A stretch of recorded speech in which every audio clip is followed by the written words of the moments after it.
当今圣上年少，虽然早已亲政，可朝政依然把持在辅政大臣鳌拜的手中。你说的暴政，可不关康熙皇帝的事儿啊。你说的这些啊，我都听不懂，但我只知道，皇上贵为天子，就要为老百姓负责，既已亲政，还让鳌拜为所欲为。我看啊，他不是暴君，那也是个昏君。你要再敢胡说，我立刻……说的对，朕由朝政把持在他人手中，不是暴君，也是昏君。瞧他那把扇子很是名贵，我还是不要招惹这种人为妙。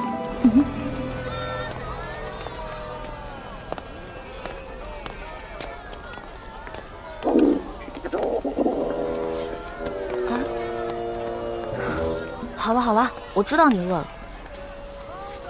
要不然先把你填饱了，再去找猪哥哥他们。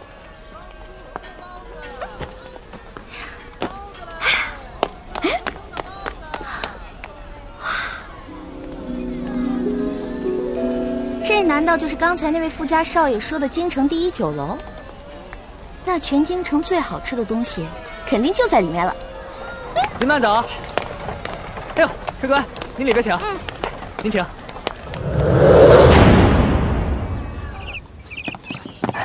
客官。来，客官，您坐这儿。我要坐那儿。哎，我要看着京城最好的风景。就这样。客官，您一个人犯得着用那么大的桌子吗？要不咱换换？我一个人怎么了？我能吃4个人的量。去，给我拿菜单。哎。哇。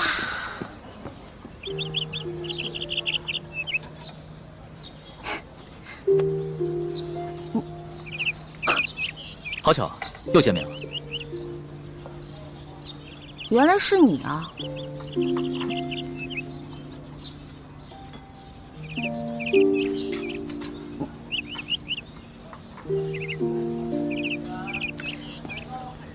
哎，这位大哥，你干嘛总盯着我看啊？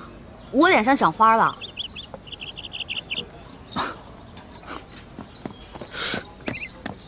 客官。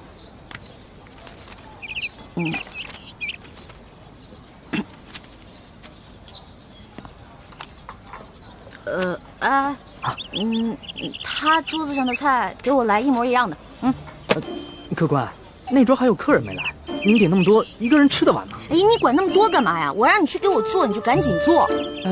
哎，等一下，再给我来一壶好酒，我要你们酒楼里最好的酒。好嘞。去吧。哎呀，京城的鸟啊，走你！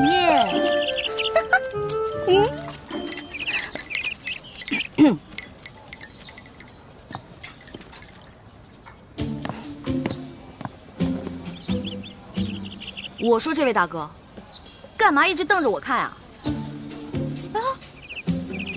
还瞪我是吧？行，今天你瞪我，那我就瞪你，看谁瞪得过谁。